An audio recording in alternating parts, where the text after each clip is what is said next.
Hey guys, it's me, Sam Pope here with another video. It's me, Sam Pope. Alright. Well, the ruse is up. As you can tell, I am not Sam Pope, unfortunately. If you're not familiar with me, I am Alex Spathopoulos, a colleague of Sam's. We were both on Team USA. We both started in the last year of WTC. I am also a member of the competitive team XPZ, and I have come here to hijack his account and spread chaos and mischief. I am the human fighter extraordinaire and prophet of hard 40k truths. I've seen the videos that Sam Pope has been making. They have inspired me. I love his content. He talks about a lot of things that I very much agree with, and I wanted to institute a little bit of my own chaos and misery. I really just wanted to make this video to address a lot of topics I'm really passionate about. There's a lot of things in 10th edition that I hope gets addressed in this next edition. I played a lot of 10th, I played a lot of 9th, and there's just a lot of things that I feel could be addressed or fixed or kind of mechanically messed with. And I just wanted to basically bring it all up and give my opinions on a lot of it. Disclaimer, these are going to be my opinions just from my experience playing the game and my take on gameplay flow. If you disagree with them, feel free to disagree. Comment down what you think. But in the end, just know that I will always be right. So just accept that. It's okay to be wrong. But on with the show. I just wanted to talk about top 10 things that I hope get addressed or fixed in the upcoming edition. And I am not going to be going in any particular order. I'm just going to be going at my own whims. And let's get right into it. The first thing I wanted to discuss is charging rules. This one is pretty tame. Charging rules are mostly fine, but there is a couple things I would like to nitpick. So as we've seen in Sam's video about how to beat melee armies, one of the big things that melee players always talk about, and my great enemy, the charge phase. Obviously, you need to roll your magical 2d6 to get to play the game. And for the most part, charges have been the same generally for the past two editions. The one thing I think could be really mechanically altered is the way you are forced to base. So a big thing in 10th edition is if you roll a certain value, any model that can base an enemy unit must base. Now, this was obviously created to address some issues in 9th where you could heroically intervene, similar to how you can in 10th, but with characters. So what you could do is charge 2 units and end your charge equidistant perfectly, 1 inch away from both. Thus, both units are engaged, so neither can heroically intervene. And then you can choose to pile in away from one unit and only be in combat with another, being outside of an inch now from the other one. Now, that was kind of a janky, mechanical way to get around heroics that clearly kind of wasn't what they intended. And I could understand how they wanted to address that. The issue with forced basing is it now causes a strange reverse mechanic where now if you roll too high on your charge, you could completely destroy your game plan or lose games because of that fact. There's a couple reasons why that could happen. So number one being heroic intervention.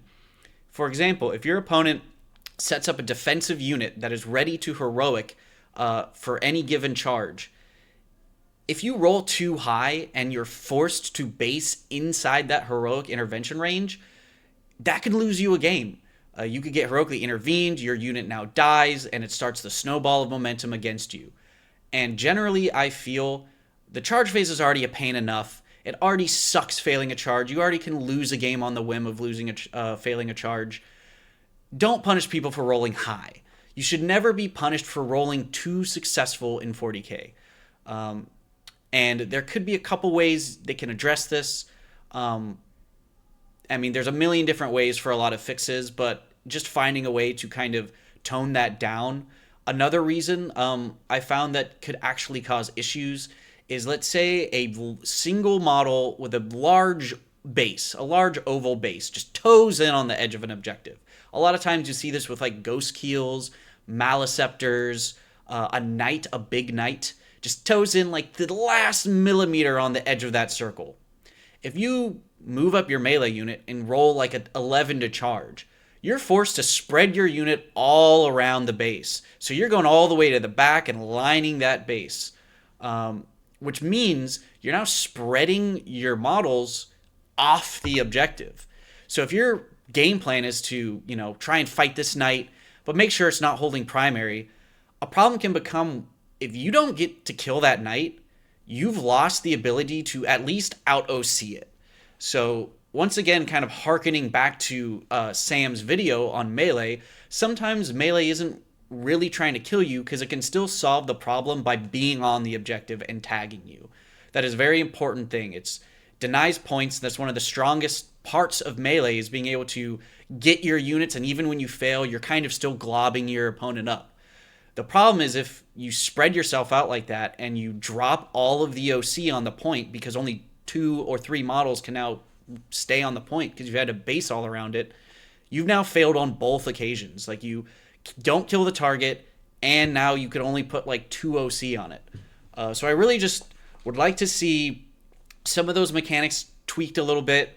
You could have solutions where like only one model is forced to base. So let's say if you declare 2 units, one model has to base each one. So that way you can't really get around cheesing heroics, but also the remainder of your models can still go where they need to go. And just make it a little more permissive. Like the charge phase is already enough of a hoop, and people already kind of know my opinions on that. Like I personally don't think you should be able to fail like a 4 and below. But without getting too much into the weeds, without getting too radical right away, I'm just going to leave it there with trying to at least never punish someone for rolling too high.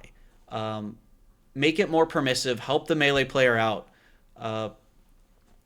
Yeah. Also, I feel like I want to throw this in on the charge rules discussion. One of the most polarizing, most hated, most egregious rules I like to think exists in the game is the dreaded 1 inch away from the wall rule. So if many of you have gone to tournaments, this is a looming shadow that hangs over all of our heads every time you go to an event. And a big question for every single event you go to is, are they using the GW 1 inch away from wall rules? And if you go to a GW event, you know they are. So what this is, if you're not super familiar with it, is there's like a void space in the rules of the game where engagement range is 1 inch. And because we play physical models on a physical table, we want to have real terrain. It's cool. Like it's having actual terrain is awesome. And we don't want to kind of get too down into the gamification because we still want to enjoy the look of our game. But there becomes this issue where if you have like a 40 millimeter base or 32 millimeter base, that base is slightly larger than 1 inch. And so you get to this weird void zone where if models occupy a ruin where it has walls, it's either an L or like a U shape, and those models all kind of bundle up, but every single model collectively stays just over 1 inch away from the edge of the wall. What this does is it creates a space where your opponent's models can't technically fit because they're slightly too large, 0.1 inches too large to fit in that space. But if they're on the other side of the wall, they're also outside of 1 inch from you. And this means effectively you're unchargeable. You cannot be charged in that ruin unless your opponent somehow finds a way to go all the way around and get around behind you or to wherever the open space is, or have fly and can fly over you. And I think most people hate this rule, and we see places like WTC make attempts to fix it. So with their fix, if the only reason you can't get into engagement range is because of that wall is blocking you, you get a little token making you 2-inch engagement range, which, for the most part fixes it. Is it a perfect fix? No. But does it kind of like eliminate 95% of the issues that come out of it? Yes. So for the most part, if you're ever playing with WTC charging rules, that's kind of a long lost thing you forget about. But then when you go to an event that is using it, it's like a sharp crack in the head of like, man, I'm playing a melee army and now I have to play around this. And really, it seems like a super uninteractive, not fun way, a really feels bad way. A lot of times when you communicate it with your opponent, you kind of have that like, that sarcastic like, yeah, I'm doing the thing, like we both know what I'm doing, and the other person's like, yeah, I got you, man, you're 1 inch away from the wall. I agree, like we're both gonna do it. It's both as powerful to both players, and I really just don't see why it's still in the game. I know that GW has attempted to fix it in the past, but then that caused more problems and people got more upset about that, so they just ripped it back out. So I understand why they're like reticent to want to try to fix it again, but I really just think it's such an awful play pattern for the game that it just does not need to be there, and there needs to be a way for a solution for it, and there could be many different ways. The only kind of defense I ever really hear for it is like, well, on GW terrain, like the actual pieces of terrain are like not super like wide, they're kind of small, so it actually doesn't affect you that much. But I will tell you, it still affects you quite a lot. If you go look at the layouts like layout 8, or a lot of these layouts where those runes are U-shaped, that U-shape it's a massive, has a huge effect, because now you have to go on the around and behind the U to get behind them.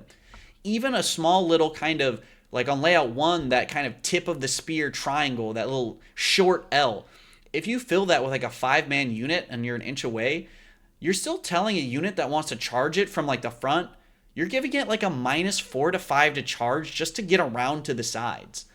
And if you play a melee army, you know how devastating -1 to your charge can be. A 7 going to an 8 or a 6 going to a 7 has a massive impact on the game. And acting like giving you -3, -4, -5 to a charge roll is acceptable is pretty egregious. Like that, I can get within 4 inches of your unit, but because of these wall rules, I now have to roll a 10 to charge just to get around the back of you. That is pretty egregious to me, and I don't think it's really excusable.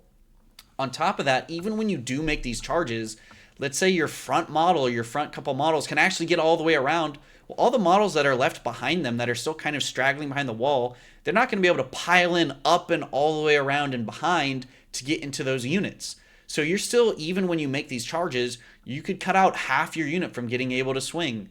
On top of that, people can know that you're trying to get around them and just put a trash unit behind the unit in the front of the ruin. Unless you have shooting to get rid of that trash unit or get line of sight to them, you functionally cannot charge the unit that's in the ruin unless somehow you commit 2 units. Both of them can all the way get to that trash unit. The first unit can kill it, and you have enough space on your second unit to pile in with enough into the unit that's trying to hide. There's just way too many gates and hills you have to climb to play around that rule that in any circumstance, even on a pretty shallow ruin, it's really just not feasible. It's just not a good rule, and it just needs to be out. It just has to be out of the game. I don't care how. I'm sure with enough time, you could come up with a reasonable way to kind of get around that rule and allow players to play with cool, interesting terrain and not have it kind of ruin the game flow. The next thing I wanted to talk about was the detachment system. So this is the quintessential way we build armies in 10th edition. For better or for worse, this is how we build our lists. Before, you had force orgs and restrictions. Now, in 10th edition, you have 0 restrictions. You need 1 character and build to your heart's desire. And within that list, you have a detachment to give you rules. some of the biggest issues I have with detachments have been how limiting that detachments can be. So before, when we had sub factions, you picked Space Marines, then you picked Blood Angels. You had 27 stratagems. You had your Blood Angels rule. You had, three different layers of rules. You had a Psychic Awakening book. And a lot of us can agree maybe that was too much. But I generally feel that detachments in 10th edition kind of skewed way too far in the correction side. So, one of my biggest qualms with detachments, with a lot of them, is that they are very keyword or specific build locked. So, for example, you might have a detachment that gives you a rule. Let's say gives you +2 to move and +1 strength, or +1 attack on the charge, etc. But then a lot of detachments will add a little caveat saying, for X keyword units, for these data sheets, for infantry. And while sometimes generally that can be fine, it's a huge limiter in what makes detachments viable. So before, sub-faction rules were general. So you would get like a rule that buffs a play style versus specific units. The problem that this creates is that when you keyword lock rules or stratagems, you're now adding an extra gate to playability and viability for that detachment or for that faction. An example I can bring up is, let's say you're playing Necrons and the Necrons Codex comes out and you have a detachment and it gives your destroyer units rules. Now, you have three different levels that can determine how viable that detachment is. Is the detachment rule bad? So in the case of Necrons, the original destroyer detachment rule sucked. So instantly that detachment is kind of garbo. Put it to the side in favor of other detachments.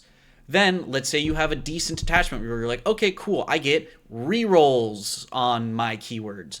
But then you get it on battle line. And then you go to your codex and you look at your battle line and you're like, my battle line shoot bolters. And they're overcosted, or the three data sheets that have the keyword are kind of doo-doo, and I really want support on these tanks or these infantry units instead of this one. So that's another hoop of just like instant death to that detachment. If the keywords that detachment applies to are bad, you now have a bad detachment. And then the third hoop would be stratagems. So 6 stratagems I feel can be generally limiting. A lot of armies have like a little batch of stratagems that kind of they need to function.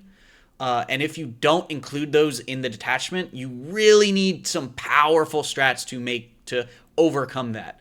And if you don't have those powerful strats, you also kind of just die. I think this hurts a lot of the more sneaky utility factions that want to be tricksy. So things like Alpha Legion or Gene Stealer Cult, stuff like that. If you pack too much of those utility strats in a detachment, you kind of miss the power. And you need power in 40k. Like, you need something to push you over to be able to actually kill things.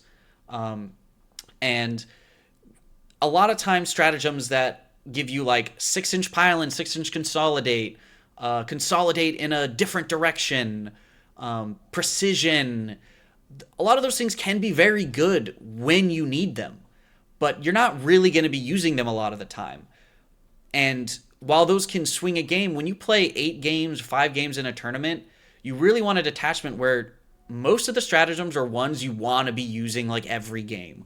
So you'll see detachments that have stratagems like fallback shoot and charge, advanced shoot and charge, give your unit full rerolls to hit and wound, give your unit sustained hits, give your unit crit 5s. Those are the stratagems that really you need packed into your detachments. And if your 6 stratagems, you have 4 utility strats, 1 okay strat, 1 meh strat, that is also another gate that just kills off detachments. One of the big things, like I kind of harp on this, is like Space Marines, like the Space Marine chapters. Space Marines now have 28 to 32 detachments across all the sub-factions, and all roads lead to Gladius. Um, Obviously, there's a couple more viable ones. You have Stormlance, Blades of Ultramar, which is Gladius 2.0. You can make other detachments viable. But when you really look at factions like Black Templars, Space Wolves, Blood Angels kind of get away with some more viable ones. You're really not seeing any of their detachments see play. Like, you have guys who are repping them because they want to, but in terms of like high level tournament winning, you really don't see a lot of them. And part of it is just because, like, you look at a Black Templar's detachment and it's like, for chaplain keywords. And yes, you do want to take chaplains and Black Templars, but you don't want that to be all your army. Like, a problem with these detachments is when you have data sheets in your army that are necessary to function. Like, certain armies just have these powerful data sheets that you have in every list. And if your detachment just doesn't support them or forces you away from them, that's also another way that just kills entire list archetypes. So, for example, like in Black Templars, the Marshals and Castellans are really like some of the most powerful characters for buffing your melee. And you need to buff your melee. You're a melee faction. And if you're forced to take chaplains to get rules, even if they're okay, it's just not better than taking the Marshals in a lot of cases. Another problem is a lot of those detachments, like in Space Wolves, any detachment that's missing advance and charge, if you are a melee focused faction, that is a big deal. We're going to talk about it, but for a lot of GW layouts, you need advance and charge to cross the space on the board. Like, if you're just moving 6 or you're just moving 7, you can't make it to your opponent's expansion. You just simply can't deliver your units. Sam talks about in his videos, deliverability is a key part of a unit. And when your source of damage is melee, deliverability is like the most important thing. So any army that is a melee army that has a detachment without advance and charge, or it's not baked into your army rule, that just dies. And that's like a sad thing. Like, that is not a good thing for the game if, instantly your codex is invalidated because you don't have a key stratagem that makes your army function. So if you're a Black Templar player, it's like, well, guess I'm going back to Gladius because I need to deliver these units. I think a good approach to designing a meaningful detachment or subfaction is give a rule set that pushes you to a play line where it clearly benefits specific units, but doesn't necessarily pull down the hammer and tell you, take these 3 data sheets and nothing else get rules. An example could be, we talk about the Necron Destroyer detachment and how in the Codex one, it was just simply lackluster. It wasn't good. What you could do is say, like, hey, if you're taking this Necron detachment, your units are +2 to move, and when you make a charge move, you're +1 strength and +1 attack. Now, a rule like that is clearly telling you play melee Necron units, but it isn't forcing you to play melee Necron units, and it's not forcing you to play specific Necron melee units. So you could go to your repertoire of Necron data sheets and be like, well, what units does this benefit the most? So you could take like a Scorpec unit and be like, man, this takes them from 8 inches to 10 inches, and getting them to, let's say, strength 8 or something is a really big break point. So now all of a sudden, bam, that's the core unit that I'm putting in this list. They didn't have to tell me Scorpec keyword units get these rules for me to want to take a melee heavy list. The rules pushed me to do that. But that at least gives you the flexibility to start experimenting. Like flayed ones, this is actually a really big buff because for X points, they now move 7 opposed to 5. And that's like a big buff for them. And then, the +1 strength now is a break point because 4 to 5 is a great break point. And the extra attack really gives them a lot of attacks. Holy crap, this is now like an amazing skirmish unit. And I might take 2 or 3 of these. And if you were to make a detachment where it's Destroyer keyword locked or, Scorpec locked, you lose that value, that experimentation. So creating these detachments in a more generic, permissive way lends a lot to much more experimentation and different builds. And even in that detachment, you might look to some shooting units that where +2 to move is really valuable. Where you're like, you know what? I do want to take some shooting backup, and at least these units are feeling good. They don't feel just left behind. One of the other issues I found with detachments is when you get a codex or set of detachments in an army where its base necessary items are really only being filled by one of those detachments, you kind of only see that detachment getting played. A big example of this we can see is like in World Eaters. So in World Eaters, when you're really trying to play this aggressive melee army, you need that raw power to actually do the damage when you get there. So when you look at the detachment like Berserker Warband, which is pretty much the only real detachment seeing any regular amount of play. There's some niche players who like to take the other ones, but 99% of every World Eaters list is running Berserker Warband. And that's because it provides you that base level of power to get through those profiles that you need to. A big weakness that World Eaters have is AP. When all of your weapons are AP1 and AP2, you really need a way to surmount that as a crucial weakness if you play like an AOC army. Berserker Warband has that tool for +1 AP on the charge. Berserker Warband has sticky on death in the when you get killed. That is a huge tool in the bag that World Eaters need to use to be able to maintain that pressure and get primary scoring. They combo that well with their Blood Surge, and it puts opponents in this really sticky spot. You have advance and charge for the berserkers. So just like we talked about, if you're a melee army and you don't have that deliverability, you kind of just die. So having a deliverability tool in there is crucially important for World Eaters. So you have this core set of rules that are baked into this one detachment, and irregardless of these other attachments having really interesting strats, like in Demonkin where you could pop bloodletters out, a lot of that doesn't really matter as much when you lack the core abilities to make the army function. And I would really like to see more attention kind of brought to those factions that are really seeing mono detachments and ways to bring up those unused detachments. I think a big thing that could go a long way for this is having like a core set of faction identity stratagems tied to your army rather than a detachment. So each army can really get those 2 or 3 stratagems it just crucially needs, and your detachment can start focusing on more utility. I think this also helps a lot with faction identity. A faction I really love and is dear to my heart is Genestealer Cult. I played a ton of 9th edition. I played a ton of 10th edition using Genestealer Cult. But one of my favorite ways to play it is the more aggressive melee style. When you look at the index detachment, that's kind of the detachment that GW determined as like this is the poster child, way that the normal way of playing GSC is played. And these sub factions kind of laser super focus in on one very small aspect of the army. Now, Genestealer Cult is an army that really wants to be a sum of its parts.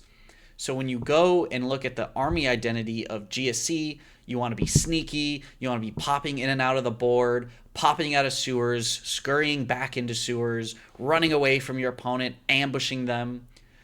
But then when you look at like a sub-faction, the one I liked to play the most was Biosanctic, you really don't have any of that. All that detachment really does is just you charge a little better and you swing a little better if you're one of 3 data sheets. And you have no reactives, you have no uppy downy, you have no deep strike. You could get a better charge on deep strike, and that's really the only trick you have.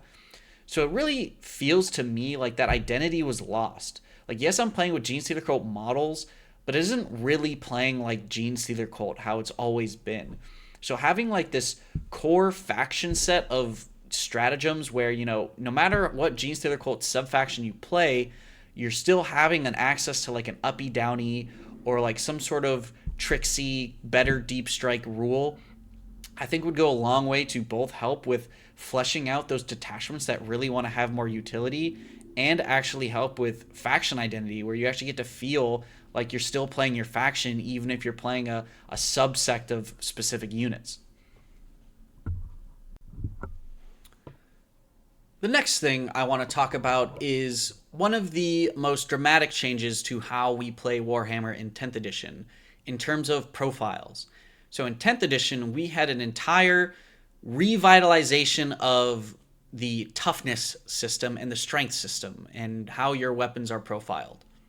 I agree. I actually quite enjoy that the expanded level of nuance you could now do with the much higher toughnesses and strengths you could play around with. You get a lot more nuance and flexibility to play with those numbers. The only qualm I would say I have with the changes is that it seems that they stretched a lot of the toughnesses of the game. Almost most toughnesses all got stretched, but a lot of the strengths didn't, especially considering melee weapons. So if you look at what toughnesses actually changed, they really only changed with large hulking elite infantry and tanks. Tanks, speeders, monsters. So your regular marine is still just T4. Your T4 2 marine. But the speeder that used to be T5 is now T8, and the tank that used to be T7 is now T10. The tank that used to be T8 is now T12.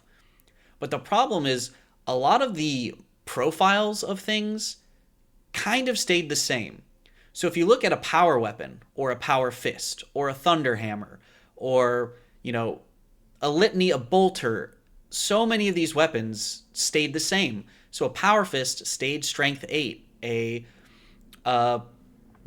power sword is still strength 5.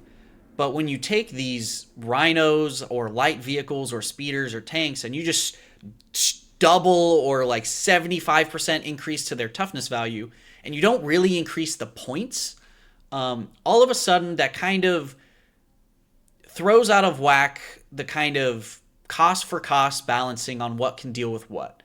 Now, a lot of things like some weapons like did change. Like you see heavy dedicated anti-tank guns, mostly mounted on other tanks, went to the strength 12s, sometimes 14s, and if you're really lucky, 16.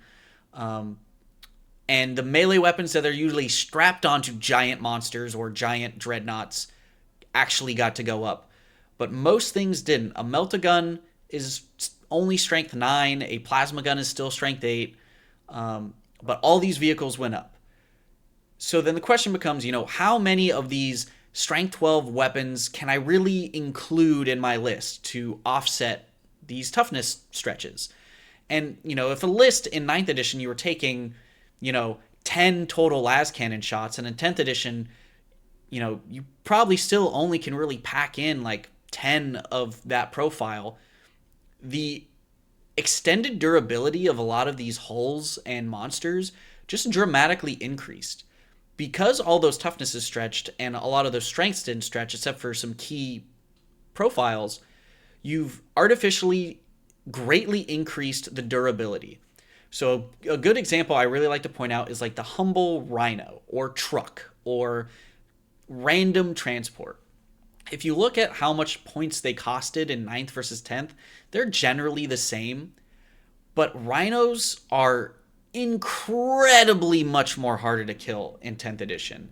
If you look at a standard melee unit and you just put them without any rules layered on top with no rerolls and you're just like, hey, what's their profile? And you look at how many attacks at like the 822 profile you need to kill a rhino, it starts to get pretty obnoxious. Like if you took a 10-man squad of Terminators with Thunder Hammers and you go, okay, I have 30 attacks, I'm going to hit 20, but I'm wounding you on 5, so I'm only going to wound you like, let's say, 8 times out of the 20, it's 7 times. And then they have a 5-up save against that, and they make 2 or 3, and it's like, okay, you get 4 swings through.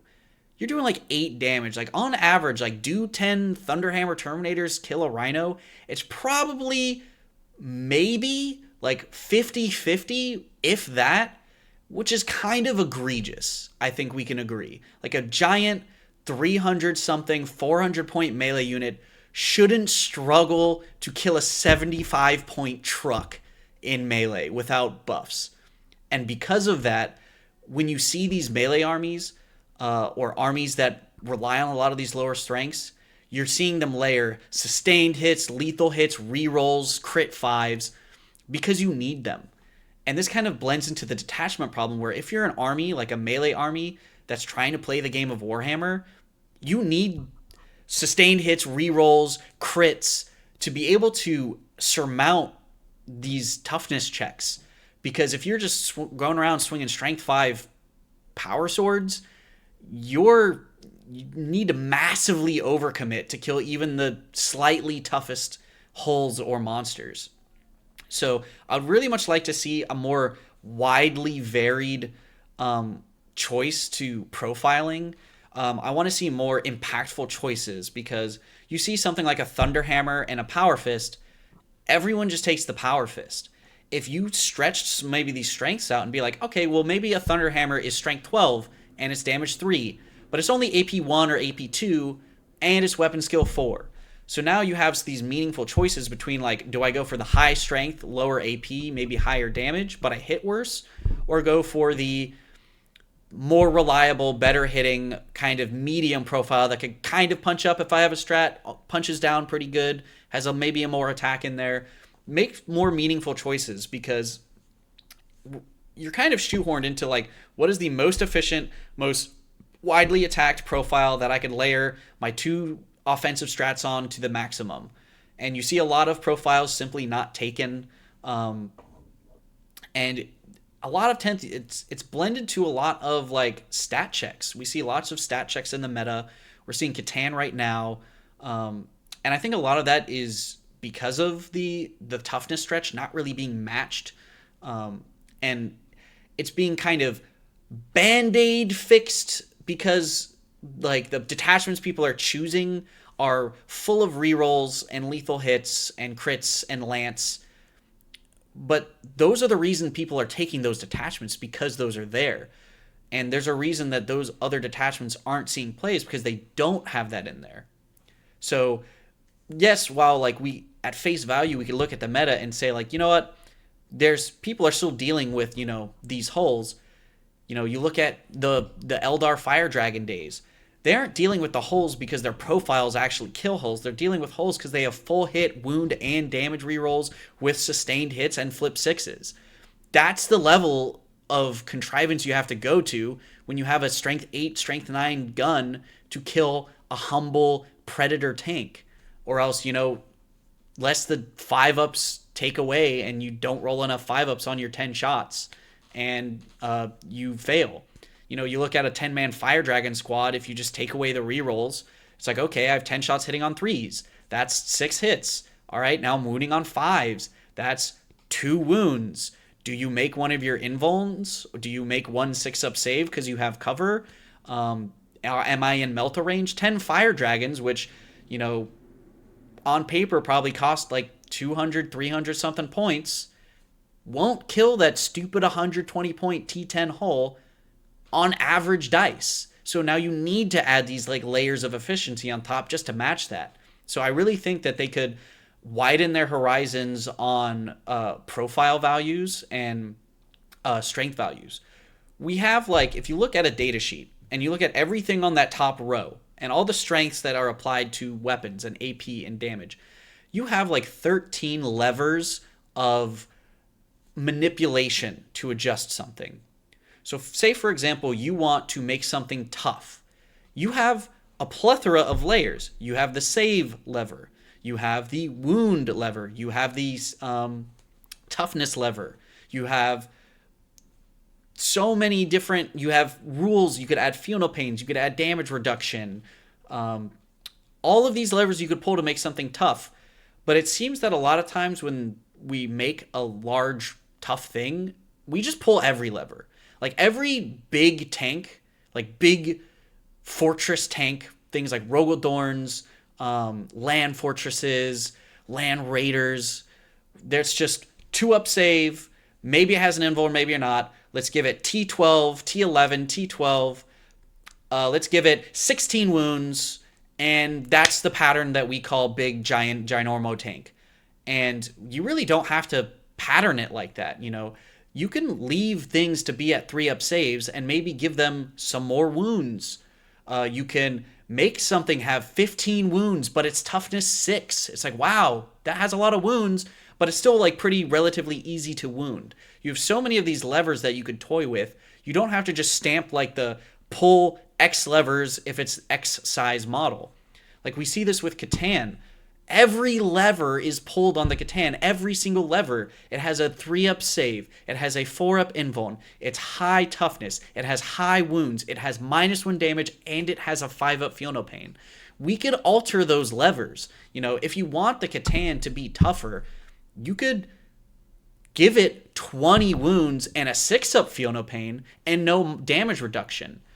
Because the problem is when you get into all of these levers, a -1 damage is a really polarizing rule. It invalidates damage 2 profiles. And Sam covered it a lot where, you know, most of melee is damage 2, but there's lots of armies that rely on a lot of damage 2 shooting. Like, hey, we're shooting tons of volume of damage 2 shooting, and that's how we muscle through hard targets. And now you just take a whole chunk of the game and you just place it in a pile of like, you are now bad into this. Like whole swaths of the game can be invalidated by just slapping -1 damage on this big giant thing that's already tough by nature of its save, its toughness, and it's an invuln. So if in the case we want to make something tougher, but we don't want to like polarize it, we can pull these different layers. Like say for example, the Catan don't have to be T11. They could be T8. You know, it's like an incorporeal thing moving around, you know. It doesn't necessarily have to be as tough as a land raider. You know, it could be easier to wound it, but it has a 4-up invuln because it's incorporeal. You know, it has a big chunk of wounds and a 5-up feel no pain, but no -1 damage. And you could adjust points based on that. There's so many different layers we can do for durability and offense, and we just kind of see these like STC patterned rules and things stamped on things. Like, is your melee weapon a sword? Well, that's going to be strength 5, damage 2. Are you a fist? You are strength 8, damage 2. Are you a hull? That is a medium hull. You are T10, 12 wounds, 3-up save. You know, you could play around with this. Like a Space Marine tank can be completely different than some other factions tank. And you could really play with those. So I'd really like to see a lot of that stretched a lot more. You could have, you know, melee units that are swinging strength 12 hammers, but they have 2 attacks apiece or only 3 attacks apiece, and they're only AP2. Yeah, I'd really just like to see a lot more variance, I guess, more flexibility, more choices, more meaningful choices pulled with all these levers. This next one's going to be a pretty short one, and I'm not sure how other people feel about it, but one thing I did find a little weird with this edition was how cover is applied. Now, kind of how we were talking about profiles, one of the biggest changes in 10th edition is that monsters and vehicles get cover, and the way you get cover is entirely different. So before in 9th edition, if you just touched a piece like a ruin that had the light cover attribute on it, just touched it at all, you gained cover from it. But it was about it. Cover had nothing to do with line of sight, had nothing to do with partial obscurity. It was, are you touching it or not? It also didn't apply to monsters and vehicles. Now, the choice to give cover to monsters and vehicles is just one more little factor on how that toughness stretch kind of extends the durability of a lot of those hull profiles, is because now they all have effectively Armor of Contempt versus shooting. That's a big deal. That is another layer of durability onto those models that normally never had it. On top of that, getting cover is so monstrously easy and kind of given that everyone, for the most part, kind of just assumes you have it all the time. And I think we could all admit it's a little silly. If you have Mortarion coming up the middle of the board, and Mortarion just holds his giant scythe way behind his back, just so that the back edge curve of his scythe goes behind a crate or a wall, where you can't like fully see his whole scythe, even though he's directly in front of you on the complete open, that model is getting cover. And I think that's just silly. I would really like to see cover limited back to infantry and below models. Giving them to tanks and monsters is mostly unnecessary. They could get it through special rules like certain abilities like dark shrouds or things like venom thropes or the smoke stratagem being a key way to, give your tank like stealth and cover. That now makes that stratagem a really cool, valuable stratagem. But the way cover is right now, it's kind of just funky. I don't like how everyone just kind of gets it all the time. I kind of hope that they go back to you have to be inside of a terrain piece, and that's the only way you really get cover. And that way you don't have to argue. You don't have to create those weird gameplay loops where you have to pull out a laser and you have to argue with your opponent. Well, can you see every single millimeter of all these models? You also have that weird interaction where if you have one of your models in your unit that is still behind a wall, the entire enemy unit gets cover from your entire unit just because one model can't see every part of the models that you're trying to target. It's just a little bit silly. It doesn't really make sense. And I would really just like to see it kind of get limited back down again. Next subject we're going to talk about. This one is about terrain layouts.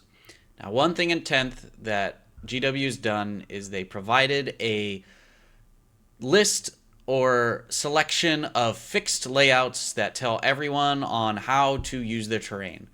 This has actually been largely positive, I think, in the fact that it unified a lot of how events run their terrain. Before, it was kind of just a crapshoot. Stores used whatever they had on hand. You had player placed terrain, you had player made packs with all different types of layouts. So having a unified GW sanctioned set competitive layouts, I think, is a very, very good thing for the game. However, I do think that most of the layouts are kind of just bad. The real staples you see are like layout 1, which is pretty good. People like to say layout 8 is super melee favored, but I kind of don't think it is that melee favored. I still think it's pretty permissive to some shooting lanes. But for the most part, almost every other layout, other than like certain layouts on certain deployments, which can be fine, are kind of just like gunline city.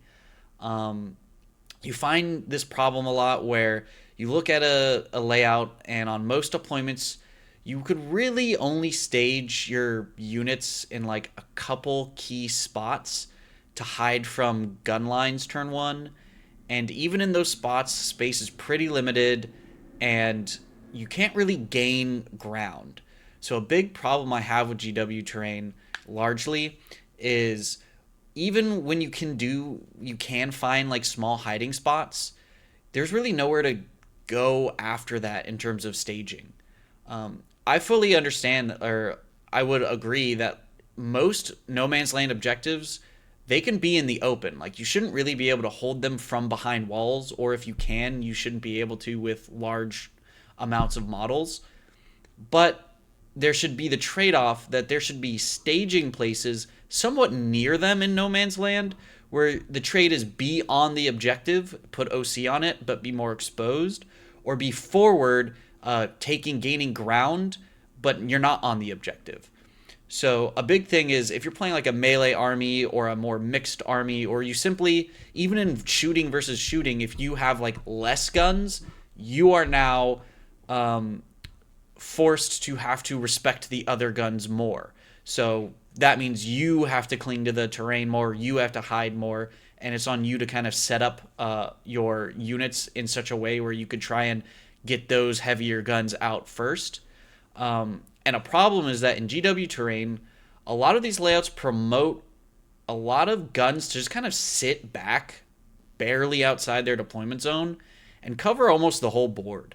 And even if they were to like back up and just like be like, oh, you have a really high charge range, I'm going to just back these guns up and only bring forth the minimal amount of guns I need, you don't get to gain ground on them doing that.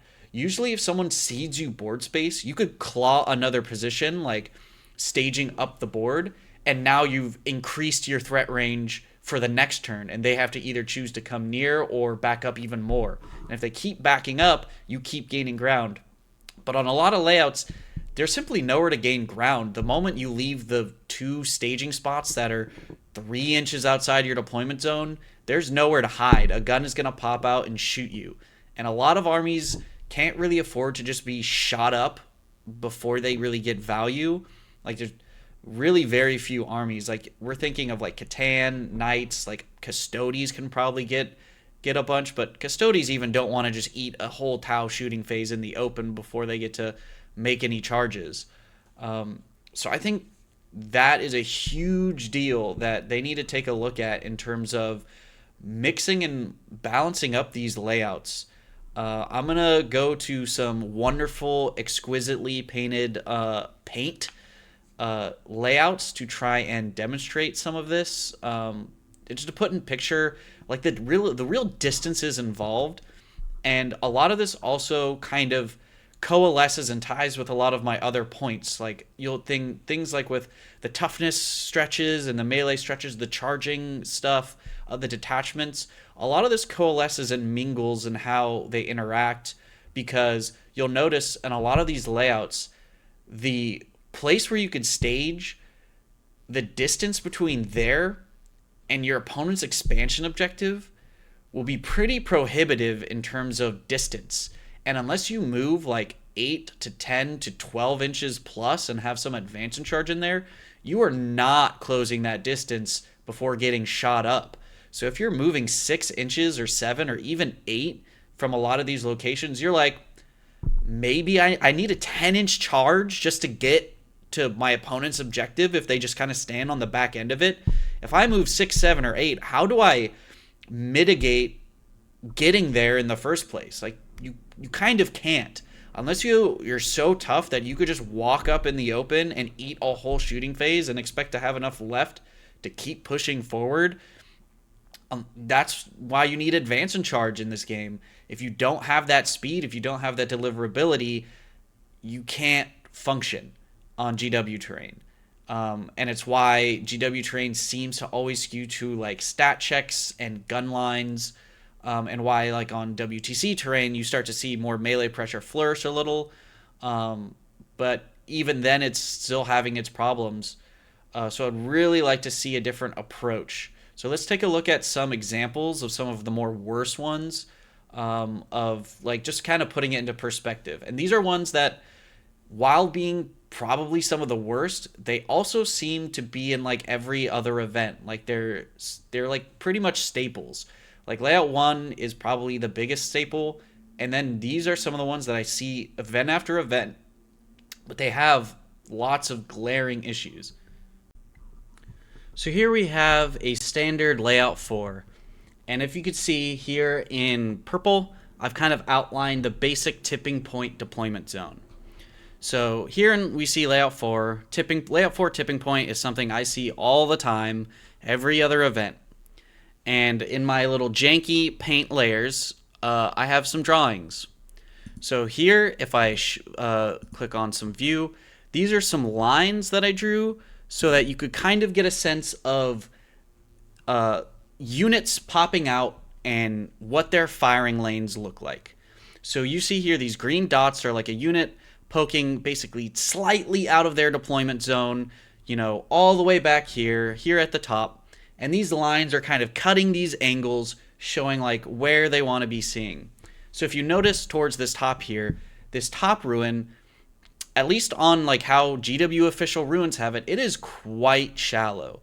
I have found that if a 5-man unit of 28 or 32 mil bases will get caught by this line.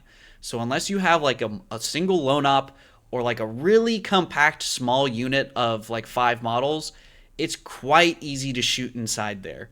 Similarly on the bottom, the fact that this terrain piece is canted into your opponent effectively disables that piece as a staging piece. You could probably fit another very small 5-man inside of there, but largely any real meaty unit that you want to use is not going to be able to hide in there.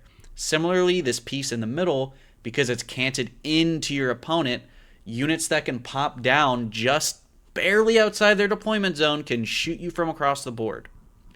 And if we do like a little heat map of like where all these lines kind of come together, where the red kind of shows bad no-no zones, you'll see that there's actually very, very limited space to hide. So this little white spot, because of how tipping point is and these angles that people can cut, you can actually not fit a rhino here, which is pretty unfortunate because a rhino is probably one of the lowest profile transports you can get. And if you can't hide a rhino here, you're really not hiding much. Similarly, down here, because this deployment line kind of cuts you off, this space right here is quite limited. So, you're playing a melee army and you have like a real juicy unit. It's probably taken up like 10 Death Company, a unit of 8 bound, or 10 berserkers, or even just a single rhino. It's going to take up the majority of this space. And then up here is pretty the most permissive areas. Like, let's say you have a land raider or a land fort. These are usually the best places to put those big, cumbersome models. But a problem with that is it's very telegraphed. Your opponent probably knows that's where it has to deploy. And if you have 2 land raiders or like 2 land forts, your only real option is to double them up over here or put one in the back of your deployment zone. Even then, it's quite possible you might get clipped from one of these long angles. You're definitely not getting it anywhere forward. Someone like an Angron is really not fitting right here or here. And you usually need your first wave of units. So we see this problem in a lot of GW layouts is if you're playing a melee army, you generally want your trade pieces up front, your meaty units kind of in response, and your more bigger units following after, something in a rapid. But we really only have enough space for like a front wave right here, which means like your following waves have to be even farther back.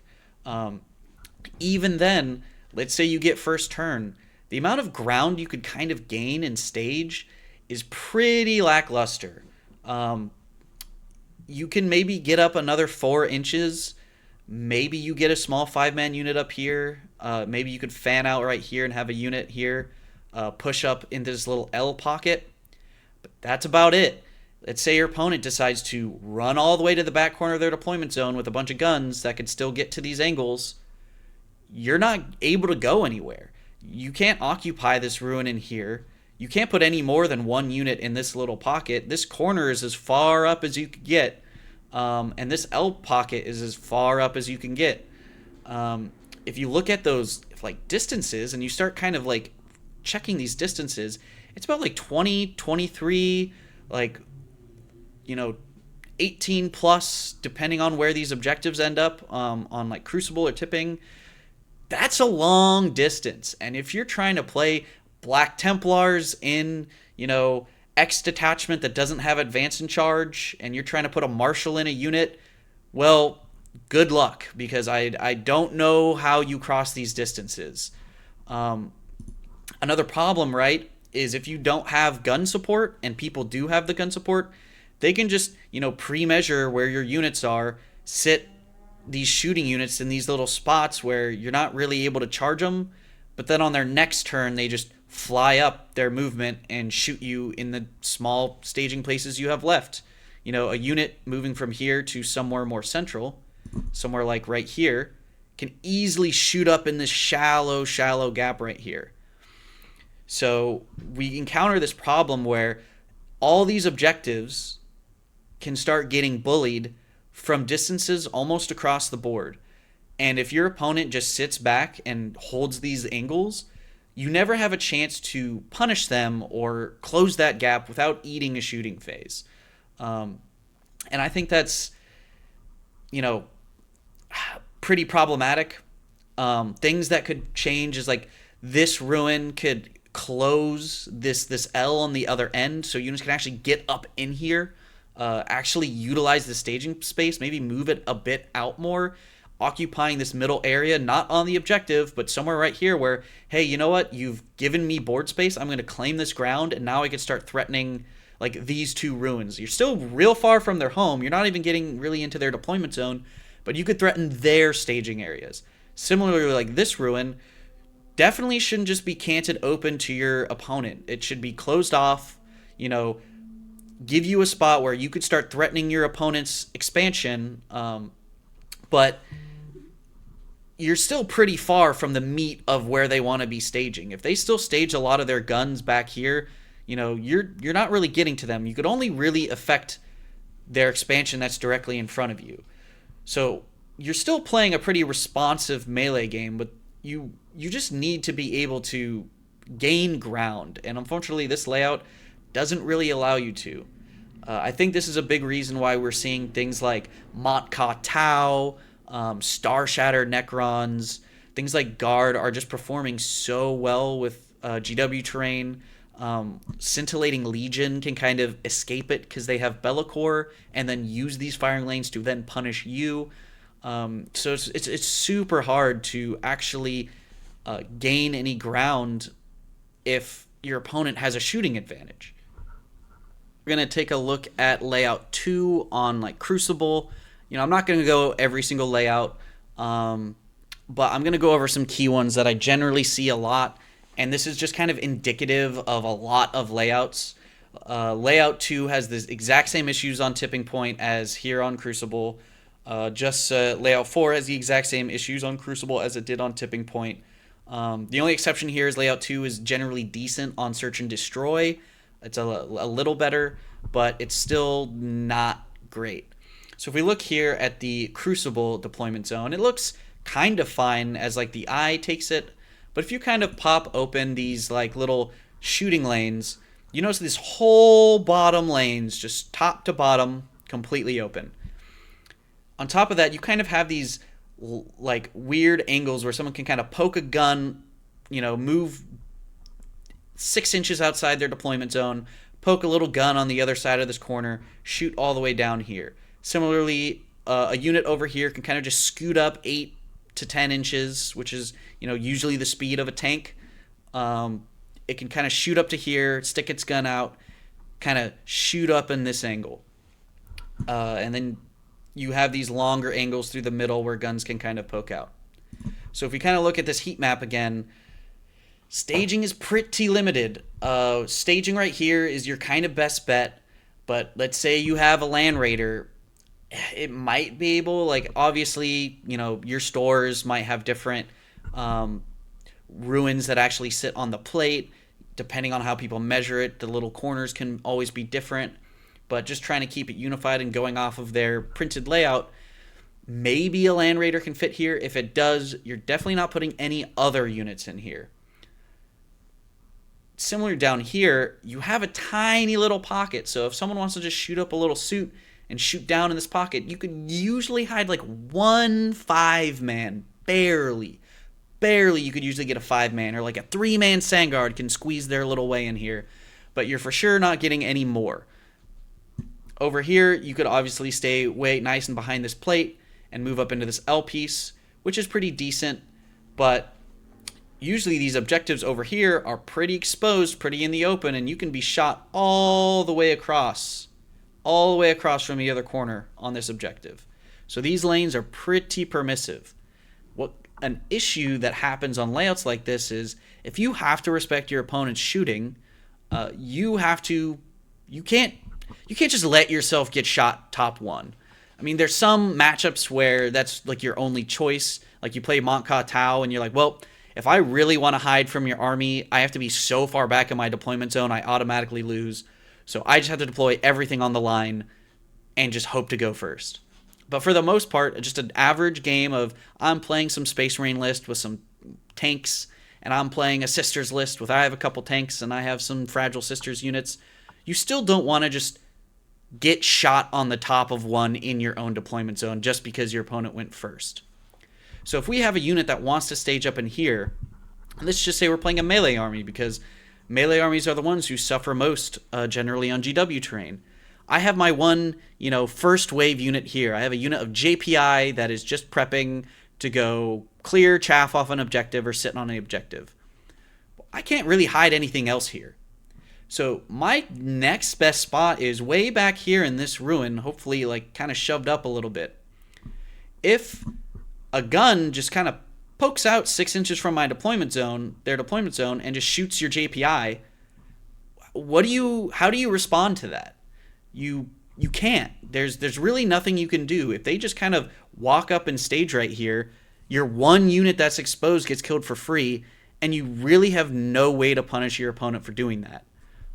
Unless you have some like infiltrators, like this pocket is usually one of the best staging places. It's great for a rhino, but unless you have scout or infiltrate, which not every army has access to, this is pretty inaccessible.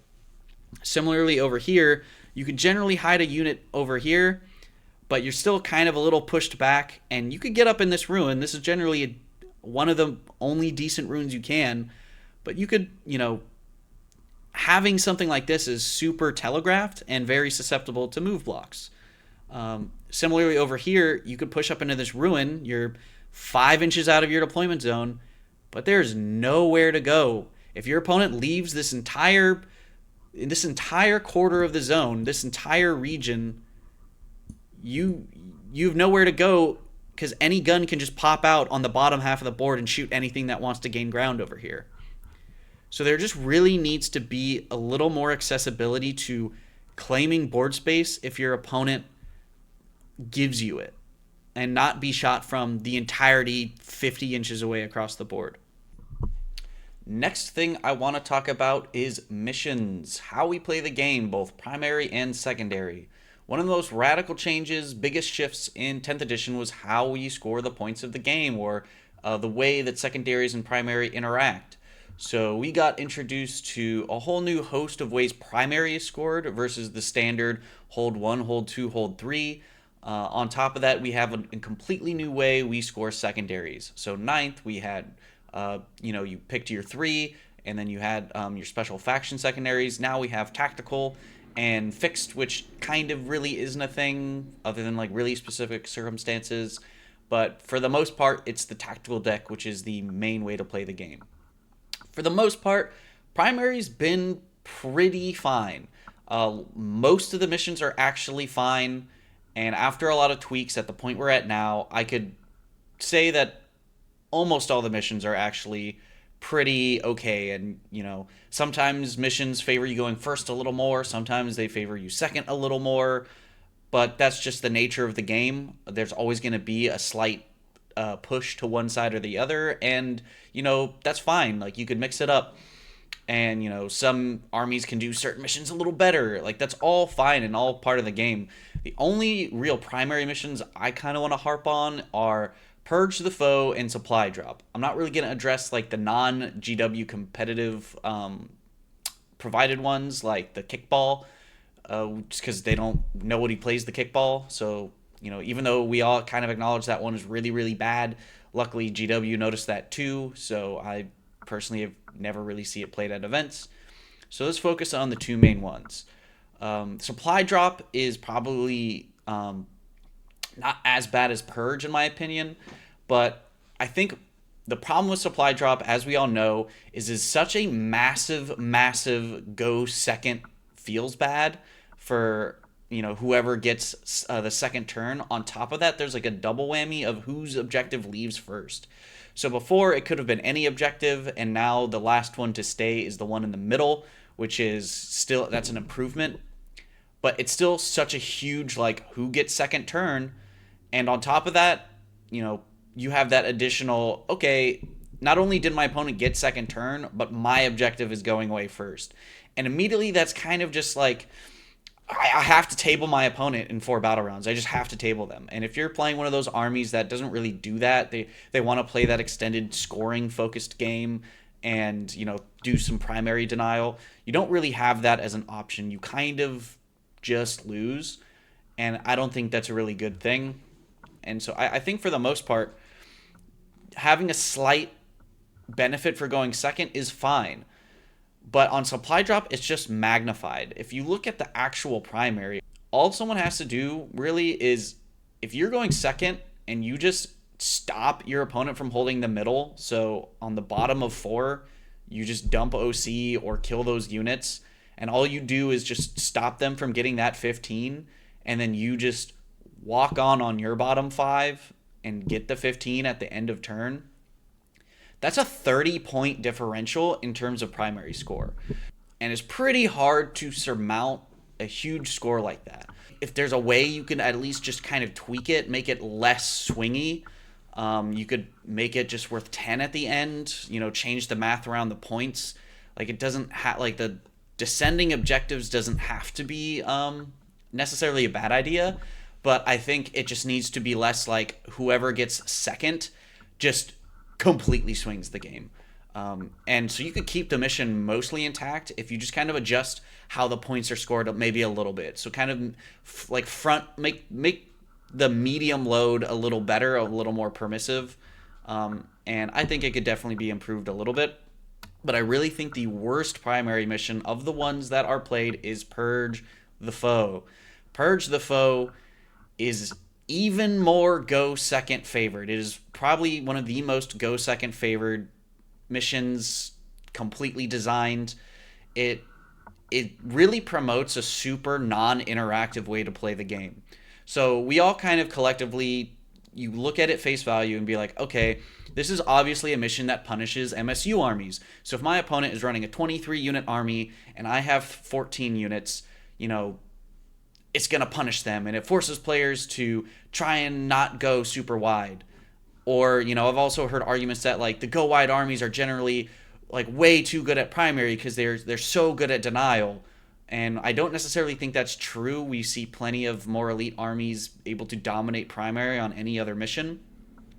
But I don't even think it specifically is, oh, it's just bad for MSU armies. I think it's bad for most armies going first.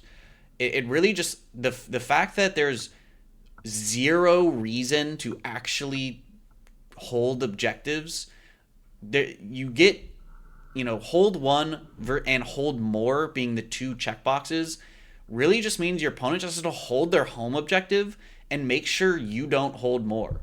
So if they just have a bunch of guns and they can see all the objectives like you can on lots of GW missions, just hold your home and shoot your opponent off the circles. You never have to leave your deployment zone. You never have to come forward. There's really no point. If you're on your expansion, they're on your expansion, their expansion, you just have to shoot them off the middle. Just, okay, like I'm gonna put forth a trash unit on my expansion, shoot you off the middle. You're just gonna get a hold one. I'm always gonna get a hold one. So the game just evolves into hold my home and kill units. And as long as I kill one more than my opponent killed, I'm going to get a huge boon in points.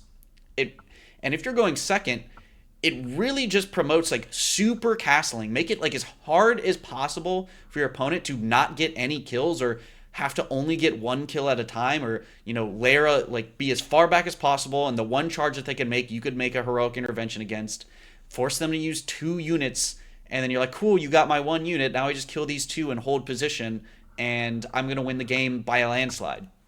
And the player going first doesn't really get much benefits for being aggressive. Like if you have to rush into your opponent, a lot of times that means you're going to be, attritioned a little harder. You don't really get any benefit from holding your expansion. I really think if they want to adjust Purge, promote someone for holding their expansion. Make it hold 1, hold 2, hold more for some sort of points like coefficient, and then make killing like a smaller bonus. Like if you get a kill more, you get you get 2 extra points, or keep it at 4, but just allow players to play to the primary. The fact that there's basically no reason to actually score these objectives because you're just burning units, you're giving your opponent more kills. I've seen games where one person tables the other person. Like you could be playing this MSU Drukhari list or Gene Stealer Cult list, and you're playing Knights or Custodies, and at the end of the game, there's one Knight alive, and there's a host of GSC alive, and they've been on most of the circles most of the game. They just didn't get the hold more into their command phase. But by nature of the game, even if the GSC tables the Knight player, but in the course of doing it, the Knight player managed, like, you kill, a Knight and a half every single battle round. So you kill a Knight battle round 1, and all they have to do is kill 2 units back, and they're up on primary. And then you kill another Knight and a half the next turn, they kill 2 units back. And by the time you get through the last night and you look at the score, they've they have 20 more points, 16 more points on primary than you for no other reason that they existed and played. They killed 2 units a turn. So that mission really needs some adjustment. It's such a feels bad mission. That first turn roll off and just watching kind of like the light die in people's eyes because they had to go first and they're playing against an army more elite than them. Just it's not fun. It's not interactive. You promote that castle-y version of the game that people really don't like. I really would like to see Purge the Foe addressed and tweaked a little bit. The next part of missions I wanted to talk about was the secondary missions. So this has been always kind of a very polarizing thing a lot of players feel in 10th edition. The secondary deck adds a little of RNG to how secondaries work, and some people hate that, some people don't mind. I personally don't really mind it too much. I really enjoy that tactical cards put a level of forced flexibility on the game, or the idea of a forced flexibility. Like, at any moment you might need to put a unit near the middle, or do an action, or engage on all fronts, or pick out certain units. And I like how theoretically that would push lists to more flexible lists. You want more fast units, you want some trash units to do trash things. You want to have this list that can handle a lot of different things you might have to do at any given moment. But in practice, a lot of these secondary objectives aren't really secondary objectives. They're more like mega primary objectives. So if you actually take a look at the secondary deck and you think about like how much are you doing opposed to a normal game plan, most of it's just stand on the circles and kill your opponent off the circles and stand near the middle of the board. And it's all like very board control focused, very kill focused. And I think that's not what a secondary is. A secondary, being the term secondary, should be something different, optional, askew to what your primary version of playing the game is. If your primary version of playing a Warhammer game is kill your opponents off the circles and stand on the circles, your secondary objectives should be alternate to that. So anytime a secondary coincides with what you're already doing for the primary mission, to me that's not a secondary objective. And on top of that, traditionally secondaries in the past were, play to weird places of the board, do lots of actions, isolate certain areas of the board, and you found that a lot of more elite armies like Custodians and Knights really, really struggle at doing secondaries, and these MSU armies like Genestealer Cult and Elves had really, really strong secondary game. But this came at the cost that a lot of times those more elite board control armies favored primary. Well, we don't really see that a lot in 10th. We see with the addition that like monsters and vehicles are able to contribute to actions, monsters and vehicles have more kind of objective holding power than before, because before OC was like a binary, now it's like a number. You see more of these just tanky skews be able to play the game much more freely, because a lot of these secondaries kind of just tell them to do what they want to do anyways. Most armies, if you just have like a little lone op that has a reactive move, or like 1 to 2 trash pieces like a scout squad here and one other button pusher there, your tactical needs are completely covered. Push the recover assets one time, deploy your teleport homer one time, and your actions are done, and just stand over the circles and kill things. And I think that kind of is a bad thing for the game in terms of you kind of promote skews much more than you did before. Whereas before, the way the secondary system was frameworked, because monsters and vehicles couldn't do actions, you didn't want to go too heavy into them because you would have a struggle trying to pick your secondaries. If you skewed too hard, your opponent now had good secondaries into you because they could take assassinates, they could take bring it downs. And even how the game is right now, even when you're playing Knights, a lot of times that isn't the best answer, is to take bring it down, because a lot of times finding that second secondary for fixed is still hard, and you're also giving up on the option to get free command points. So unless you're an army that has CP generation, those command points are such a big deal that sometimes just taking tactical just to be able to toss a card every once in a while is more impactful than the 2 points you might have gotten on it. So I'd really much like to see secondaries be much more alternate to primary, like more actions, more doing things in weird spots of the board, more positional stuff. And I would really like to see monsters and vehicles not able to do actions anymore. I really think that, the trade off of having these high toughness, high output units that, just you're skewing into damage and durability should hurt you on the secondary side. Secondaries are are like, rats getting into your deployment lines and cutting your communications and disrupting your supply lines. A tank isn't really doing a lot of that. I would like, little trash infantry or infantry units going and deploying things and doing objectives on the battlefield in support of the main offensive push is like a cool idea. It's a cool way to kind of have an alternate way to have missions and score to the game.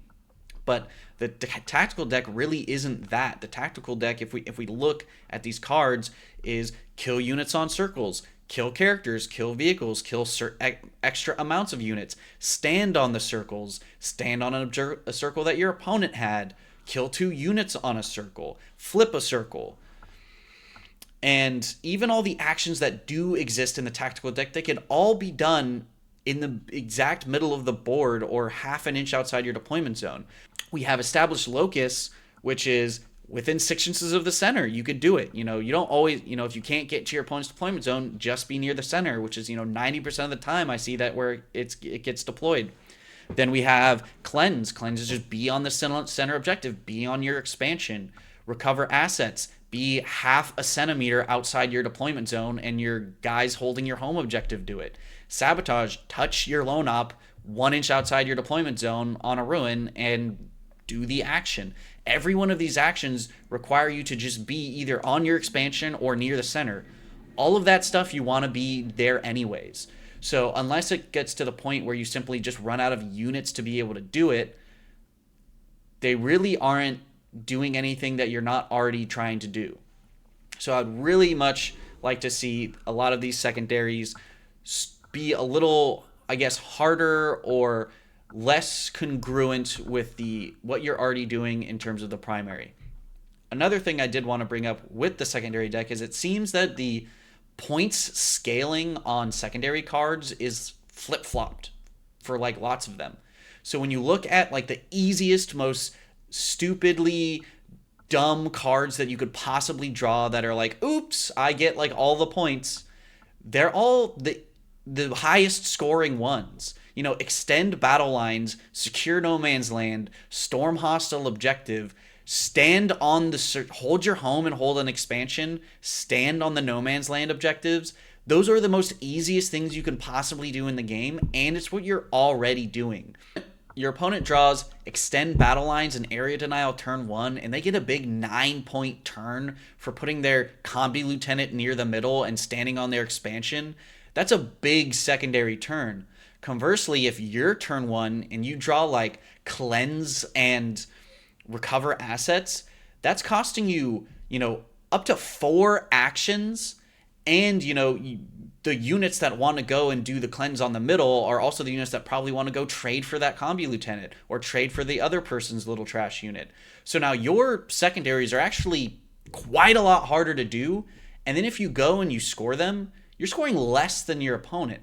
Recover assets scores you 3 points. Sabotage scores you 3 points. On a secondary where you have to leave your deployment zone, touch a ruin, which, opens up line of sight, do an action, then survive into your next turn, scores you 3 points. But a secondary that tells you to stand on a circle in no man's land scores you 4 or 5. That's a huge disparity in terms of points and ease of doing. So what you can see is, people, we always like to be like, man, I drew so bad. Like, I drew really bad, and like I lost by 6 points. And that's going to happen with, decks. We're going to, if the way secondaries are, someone will, if it's fixed or faction secondaries or RNG decks, someone will always have slightly better secondaries than you. That's going to be part of the game. And you always want to try and mitigate that. But it kind of gets magnified with how the scoring is, because when someone draws the easy cards, not only are they drawing the easy cards, they're also drawing the most scoring cards. And when you draw the harder cards, even when you can't complete them, which usually takes a lot more effort, you're even scoring less. So when someone is drawing a lot better than you, it's like this almost snowbally polarizing effect where they're not only getting easier, have to commit less units, they're scoring more, while you're having to commit more units, get more across the board, waste activations, and then score worse. You know, you get into this big scrum, you're brawling with your opponent, you're in a melee mirror, or you're down to the dregs of your armies, and you're both down to like every activation counts. You need every activation to get that momentum to win the game. But then you draw 4 actions you have to do. You can't afford to do those. You get a brick. If your opponent then conversely draws, assassinate and extend battle lines, and there's the one character that they need to finish off, and they can easily hold their expansion. Not only do they not have to waste those activations, those secondaries they're scoring are huge, the massive windfall of points. And it's like, well, damn, like it's a really feels bad moment, and especially if that game is a close game and you barely lose by points, it really come down to the cards. So on top of like secondaries, I hope are more secondary to what the primary is. I want the ones that actually require hard work, like the actions and the be in 4 quarters of the board and get in your opponent's deployment zone, really should be the 5 pointers and the 4 pointers, while holding your home and no man's land objectives should be like the 2s and the 3s. That's really all I have to say. Like, I'm fine with tactical cards. I like their iteration to the game. I like the forced flexibility that it puts onto players, but I really think that the execution of it could use some tweaks. And yeah, I would like to see that get a little better. Now for one of my biggest pet peeves in all of Warhammer 40,000. Some of you already know what I'm about to say, but one of my biggest gripes is the timing system. The timing system in the order of how abilities can sequence themselves in the game. So one of the most janky things that we have in this game is when certain abilities trigger before or after, or in sequence to each other. So one of the biggest things that you do in 40k is if there's ever 2 abilities that are having similar sequencing, which is tons and tons and tons and tons of interactions, it just tells you the player whose turn it is gets to pick. And I think that is a really, really bad thing. Because whenever there's a timing window, when inevitably 1,000 different rules come clashing, and you have 2 rules that are trying to interact with each other, but the player whose turn it is just like, well, I'm just going to pick the one that fucks my opponent the most. That is not a good thing to have in a game. I think players should have zero control on the timing of rules in terms of how they interact with each other. The player should have control of when they use their abilities and how to use their abilities, but abilities that are trying to sequence themselves against each other, the player should have no touch in that. And it should be very clear how those abilities sequence. We see issues that this cause, especially when they FAQ how timing works, or they make changes to timings that start causing unnecessary or unintended consequences down the road because other interactions didn't expect this. We saw this a lot with T-Suns, actually. So when T-Suns came out, there was a big level of abuse of their layering of rules where they could put a little psycher out, they could use a stratagem that triggered in the shooting phase at any time where they spot you for indirect fire. Then they could sequence their start of shooting phase abilities for their spells where they could Doombolt you, double Doombolt you, and then do a double move for the unit that procced all of these abilities. So you're getting spotted for indirect fire, you're getting hit with 2 Doombolts, and the unit that caused all of it is then going to fly away behind a ruin and never be seen again. And obviously that's not a really cool interaction. But instead of like fixing the T-Sun's root of the problem, there was an FAQ that changed how all of timing worked across the game, and how just afters occur before afters, how if you have a rule that says in the X phase, that has to always happen after a rule that says at the start of X phase. And while that might have fixed the T-Suns jank, the core rules of the game weren't designed with those timing delineations. So now you have 100 other interactions where now rules don't function, or you create a new issue where like rules that are supposed to be counter to other rules can't be used because the attacking player can be like, well, mine is a just after rule and yours is an after rule, so you have to wait to use mine until after this happens. You see things a lot like mortal protection, where, oh, I'm supposed to have an ability for when I take mortals, I could pop some protective against mortals, but because their mortals happen just after they do something, and my ability says after I take mortals, all of a sudden I can't use it anymore. Weird interactions like that. I could find tons of other ones. One example I could think of is something like a chaplain ability. Chaplains have an ability where at the start of any phase you could unbattle shock yourself, which is a pretty niche but powerful rule when it comes up. But a lot of abilities that cause you to take battle shocks also occur at the start of the phase. This causes a really weird interaction where the opponent whose turn it is can be like, you know what? I'm going to make you have to use your ability. Do you declare that you're going to unbattle shock something? Well, nothing's battle shocked. Your ability fizzles. Then I'm going to sequence my battle shock after your timing window to unbattle shock something. Oh, you're battle shocked. Be battle shocked now. Yeah, you won't get strats on this key phase. And like obviously that's not really intended like clearly. It feels really bad to have a whole rule dedicated to a defense against something, but you just can't use it because of, oops, my timing, I get to sequence my timing. You also have really jank interactions with modifiers. So, you have a Norn emissary that stands on its chosen objective. It's now OC 15, but it's battle shocked. Ooh, how much OC is this Norn? We have the Schrodinger Norn, because the player whose turn it is gets to sequence which modifier occurs first, because they are both modifiers to a value.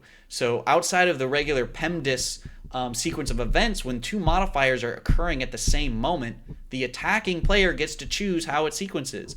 So obviously they're going to sequence it in the way that benefits them most. So on the Tyranids player turn, that Battle Shocked Norn is 15 OC. The moment it flips to the other player's turn, it's now 0 OC, which is such a wacky, weird interaction that doesn't really need to occur. Lots of people always kind of champion that 40k should just use the stack that Magic uses, and I'm not super familiar with all of how that works, but I will say that I do think that there should be a concrete way where abilities sequence off each other, so each player always knows when they can use an ability or how it's going to end. I generally think the flow should be like offense, then defense, then back to the offensive player. So you select a unit that wants to be offensive, you spend an efficiency strat to buff it, you pass to your opponent, they can now choose to use a defensive ability to potentially counteract that. Then it passes back to the offensive player if they want to use any other abilities, and if that offensive player declines to use any, your sequence ends and you activate the activation. If that offensive player chooses to use another offensive ability after keying off that defensive ability, the defensive player can then choose to use another defensive ability. And on that chain goes until, the attacking player or defensive player refuses, they're done using abilities, you've seen all the abilities, and you continue on with the activation. But there still continues to be lots of weird timing errors. Like we could go down in the depths, and I'm sure we could find hundreds of weird interactions where some people can use their fight on death strats at random moments in time, or efficiency strats before other abilities trigger, so they can now, squeak by things that almost every other army can't. I just really think the timing windows for abilities have to be solidified in a way where the only interaction a player has with it is, do they use the ability or not when the ability occurs in a window of time to then counteract what your opponent is doing. Also, I think the weird kind of quasi FAQ that is kind of floated around all of a sudden in 10th, where you can't use two strats at the same time if they share a window, is really janky and actually causes a lot more bad interactions than interactions is protecting. I understand that a lot of it was them trying to prevent, like, I'm going to double reactive move because I have a datasheet rule and a stratagem, which they already kind of fixed with you can't normal move twice. But that double not being able to use two strats just suddenly creates weird roadblocks. I understand like maybe they're trying to hit durability. Like we don't want you popping smoke and armor of contempt at the same time. I don't think that's really a problem. If you're investing 2 CP to try and keep something alive, that's 2 CP spent on it. But you get really weird interactions where it's like, oh, I'm going to move this unit, and you can't use your reactive move ability and Overwatch me because this is the same timing window. You can't use two abilities in the same timing window, so you have to choose one. And it's kind of like, well, that's kind of lame. Like my unit is set up to Overwatch, and my unit has a reactive move ability. I should be able to use either or. On top of that, you get really weird, unwanted interactions that clearly no one's going to play with, but it is rules as written. So, for example, if you're playing Space Marines and you draw your secondary cards for your turn, guess what you don't get to do now? You don't get to use your Oath of Moment because those are both start of the command phase. And you can't use two abilities that share the same timing sequence at the same time. So, no, Space Marines, do you want to score secondaries or do you want to Oath of Moment something? Now, clearly, no one is going to play like that. It's clearly not intended, but it's just an example of how these timing rules and how they're like constantly kind of band-aided over to fix root problems for things kind of janks up the game and causes more negative interactions than positive. This next one kind of blends a little bit with timing issues and how like timing issues kind of jank up the game because of band-aid fixes. One thing I would really like to see going forward in like the next editions of the game is a faster response time or fixes or hot fixes to rules that come out that are mechanically broken. So not something that is like too powerful or undercosted. Those things, we get our quarterly data slates and that's a pretty decent tempo. I don't necessarily think that they have to become faster or slower. But sometimes we get rules that come out that in the mechanics and rules of the game don't function, or they cause questions to arise on how it actually works. Can it be used in this circumstance?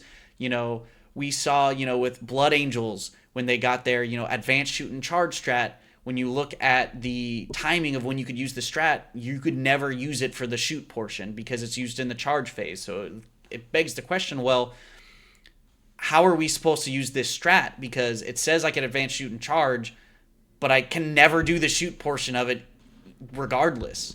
So simple questions like that, I really think there could be a lot of benefit to a much quicker hot fix for issues like this. Because a lot of times when those rules come out broken or we have these questions and everyone in the community is asking it, a simple yes or no.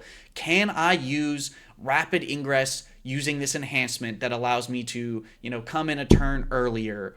Or can I use this stratagem because it now has like a keyword that is given from here, or something where like how does this rule layer on top of this rule because it's kind of contradicting itself, but we need to resolve it. And a lot of times these can be answered by just a simple yes or no, and TOs across the world have to make their snap decisions for every single event, and you get these weird metas where half the events are ruling it one way, half the events are ruling it the other way, and it's kind of like every time you sign up for an event, you have to ask that question, like, how are we ruling this ability that people still don't really understand? And if there was a way to just have some sort of living document or some, quick response forum page or a tweet or an Instagram post of just, hey, GW players, for this rule, this is how we want it to work. The end. Just a yes or no, or like a super quick errata, it could come the next day. Like a simple yes or no or little tiny tweak to a period or a comma doesn't have to wait for the next quarterly data slate. It doesn't have to wait, a month to get your Codex FAQ and you hope that it gets addressed. These things can be addressed right away. We have digital rules now. We have digital FAQs. There's no reason why there can't be some sort of quick FAQ hot fix, bug fix page where we're like, yep, we realized this rule got printed out a little jankily. Here's our quick fix to tell you how we intend for it to work. play it this way, and we'll maybe try and reword it or refix it in our next FAQ or next update. But what ends up actually happening is a lot of times we kind of just linger in the void zone of these rules, where nobody really knows how it's played. It gets played differently all over. And then all of a sudden, at the next GW Open, they release their FAQ that's only released to the players of that event, and they answer it in there. But it's not posted anywhere. It's not published officially on Warcom. And now all of a sudden, people are like, well, they answered it. It's an official GW tournament. That's clearly how it's meant to be played. But it's not published anywhere. It's not official. Like, they're not officially announcing it. And then it kind of usually osmosis is out, and people just take whatever the WCW ruling is. But that's not a really great way to answer things. And a lot of times, those rules will linger for way too long than necessary. So I really would like kind of faster bug fix response times. Like if you play like a video game or, League of Legends, and there's a literal mechanical bug in a champion they release where he presses three buttons and suddenly is invulnerable to the game. They're going to fix that as soon as possible because it's going to disrupt the core mechanics of the game. If something comes out and it's overpowered, okay, well, is it really overpowered? Let's give it some time, get some data on it. But real mechanical, non-functional issues should really be addressed like instantaneously or in much quicker response times. I would really like to see. This next one goes pretty hand in hand with the other topic of kind of addressing rules fixes in a shorter time frame, and it's more general. And I think I would really like to see a lot more push towards digital rules. So this is a big, big thing that we've seen in 10th edition, and a lot of people have really loved it. So I'm really happy to see that they're starting to get on this train. But the app has been a huge boon to the game in terms of accessibility for rules, getting quick updates, getting hot fixes, data slates. They've really done a lot better in how they address balance changes and updating rules. And I would really like to see at least more towards that goal. A big thing that, being in the game of Warhammer 40k is you're waiting for your codex. You're waiting eagerly for your shiny codex to give you all your fun new rules. But any experienced 40k player will know you don't have a lot of reason to actually buy your codex. If you're buying your codex to get your rules, nowadays those rules are usually instantaneously on release wrong. The points will be wrong, the rules will be wrong. You're gonna need some erratas, you're gonna need some FAQs already, because like we talked about, sometimes like the rules just come out a little funky, a little non-functional, and you instantly need to start addressing like, hey, the strat literally doesn't work, we need to make it work. So you get these codexes, and a month later every single thing is out the window. If you picked up an Eldar codex and looked at the Yanari detachment, you're playing a completely different game than what you'd be playing with now entirely. You look at the points, man, it's like a whole different army. And when you focus more on the digital rules, that becomes much less of a problem. I would really like to see the rules a little more widely accessible, because you have to buy codexes to get access to those rules. Not only are those codexes that you're buying kind of not worthwhile, but that's a big cost just to be able to know what your opponent does. If you're someone who plays a little more casually and you're going to your first big event and you only really own your codex for your army, you have no real way of knowing what your opponent's doing. That's not really a good thing for the health of the game, where if you walk into your game and you're not allowed to know what your opponent's army does. Of course, you could ask them and they could tell you, and on paper events tell you to bring your codex, but the app is the codex. So, you could tell your opponent to hand over their phone and they could show it to you. But, that is kind of sometimes can be a little weird. There could be some hygiene issues with that. I really would like, with this idea of digital rules, make them a little more widely accessible. It would be cool to see things like if they made the app like, you paid $10 a month, but you got every single rule all the time. How many people are going to spend that $10 a month to get every one of those rules, versus them spending the $50 on the codex once every 3 years? I would for sure love to have access to every single rule in the game, be able to watch them. I would for sure pay a fee like that. Um, I really think, you know, the push for digital has a lot of boons for accessibility and balancing. You know, you see armies like demons, where demons were rumored to be cut from the edition entirely. They're not getting a codex. But when you really look at the rules that demons have, they have a codex. You know, they have, 5 to 6 detachments. And when you look at some other armies that have codexes, they have 4 to 6 detachments. There's really nothing separating the demon's army as a whole from any army in the game that has a codex, because a codex is just a collection of detachments. Uh, and if you have a digital collection of those detachments, you have a codex. So, you know, a lot less reliance on needing to have to wait for these physical books would be really cool. Like it would, like codexes are a cool thing. Like, the art, the lore, the stories. There's value in the collectible of having a codex. But if you're really just trying to get the rules of the game and play it, you really have zero reason to buy a codex. It's kind of a waste of money because the moment those codexes come out, you can't use them for your rules. And that's unfortunate. So I really would like to see a more push towards favoring the digital aspect and the accessibility that more digital access has. I think one thing almost everyone can agree on in this edition is that the GW balancing team has really stepped it up in terms of how interactive they are with the community and how much more on top of balancing they are. I would say for the most part, 10th edition has generally been the most balanced edition I have ever played. Of course, we get our broken things every once in a while, but those usually get addressed in a few short months, and we kind of do this roller coaster, but it's much more shallow than it used to be.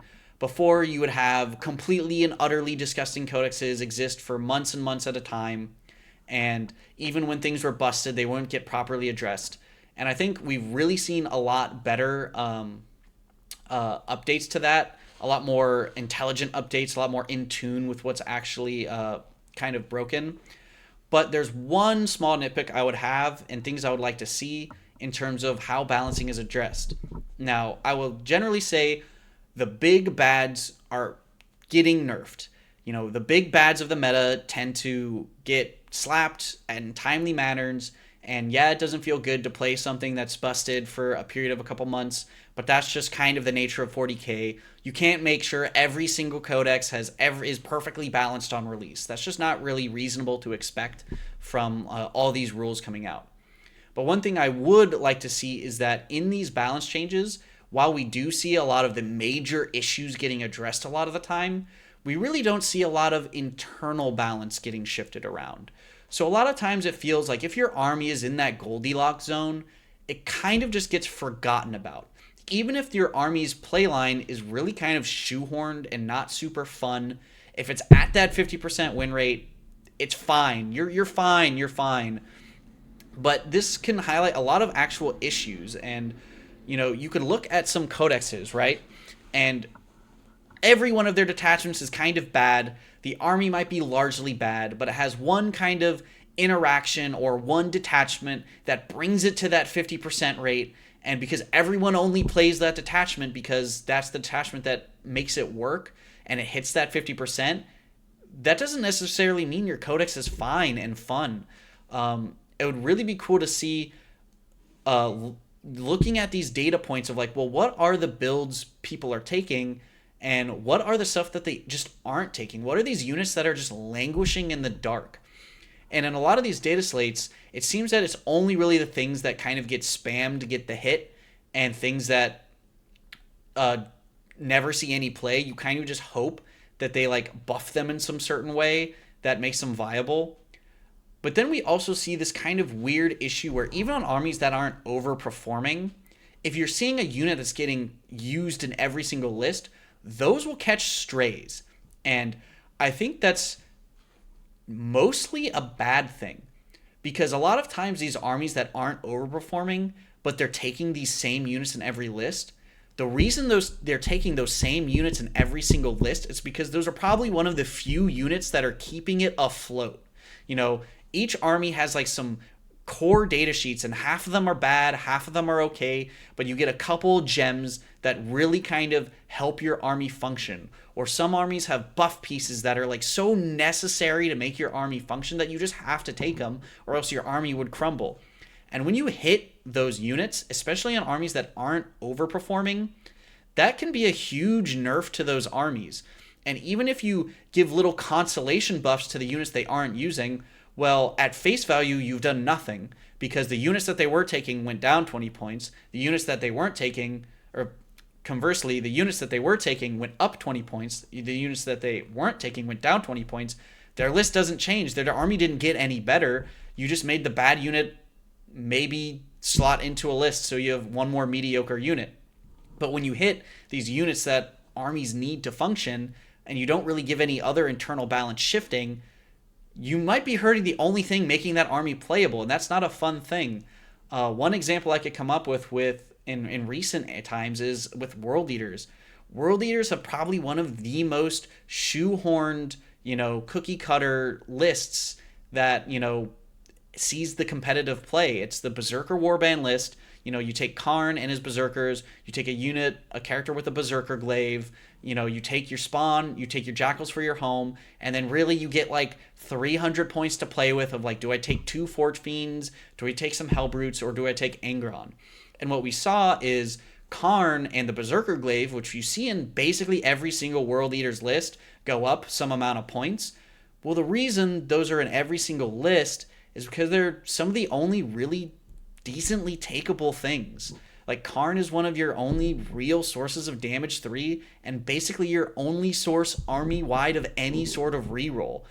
And nerfing Karn because he's in every list doesn't necessarily mean Karn is busted. It means he's one of the few things that you really want in your list. On top of that, the Berserker Glaive, the only one melee enhancement for the melee army, getting hit is also a huge blow, because that's like the one way you can make a character actually kill things, right? So now you hit these two things, going up 20 points, 25 points can devastate a list. In a lot of cases, that might mean you're down an entire unit. On an army that's not necessarily overperforming, that's a pretty unnecessary change.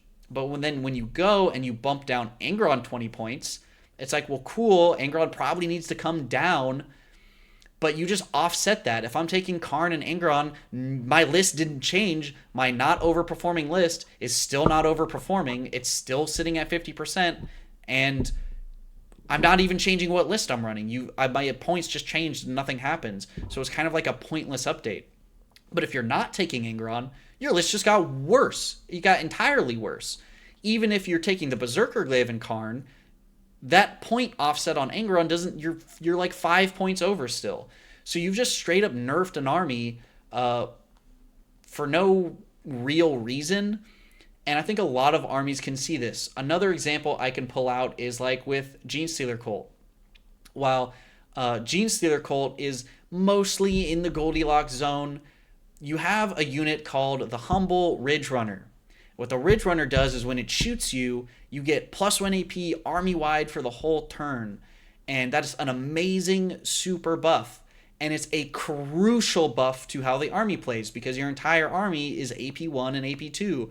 And if in the game where everyone gets cover, if you can't get that buff, you just don't do any damage at all. So when you look at a GSC list, and they're taking 3 Ridge Runners in every single GSC list, it's not because that Ridge Runner is singularly busted. People aren't obliterating their opponents with these Ridge Runners. The Ridge Runners combined maybe kill a cultist unit in a turn.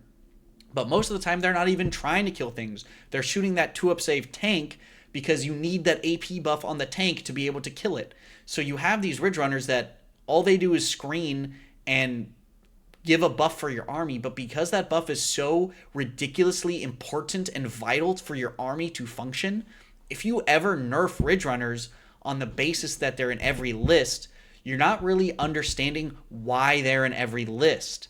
And when you nerf that, you're nerfing every archetype. You're making that army on a whole magnitude worse.